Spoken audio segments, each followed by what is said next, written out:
Өрөөж гэрдэм театрын дуучин Содном Дарчаад аврам бүтээлийн дарамжуудыг хүсэн өрөөё.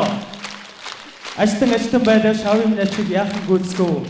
Аршан байдаач ичи минь ангар цагаан ургийг яахан гүйцэтгэлээ гэж ичи яв их нутгаан шүтэж явдаг эрхэм сайхан уран бүтээлчийн сэтгэл зүрхнээс гарсан үг бүхэн ийм одоо тавиу ийм сайхан гэгэн утгаар оршдог болохоор энэ Монголын одоо мэрэгжлийн дуулуучдын урын санд багтаж олон сайхан дуучдын бас хөгийг шалгасан ийм төгөлдөр сайхан бүтээлүүд болдог гэдгийг та бүхэн өнөөдөр энэ сайхан гэгэн ордноос мэдрэн суугаа болов гэж би бодож байна. Тэгээд та бүхэндээ өмнө өргөн барихчаа дараагийн маань дуу Монгол улсын ардын жүжигчин Инх тайвны аялгау хатан шувуу хэмээх сайхан дууг хүргэх гэж байна. Энэ сайхан дууг мэдээж өнөөдрийн энэ сайхан тоглолтыг найруулсан ерөнхий найруулагч Монгол улсын ардын жүжигчдэрийн шигнэлд урд насан багш маань Монгол улсын ардын жүжигчин Инх тайван багштай бас хамтран дуулж байсан энэ дуугаа шавнартаа өвлүүлэн одоо хүргэж байгаамаа. Та бүхэндээ өмнө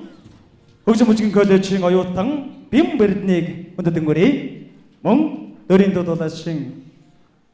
дуучин манай Содном Дарчаа хамтран та бүхэндээ өргөн барих болно. Алгадашин үхтэй бүдэрэ.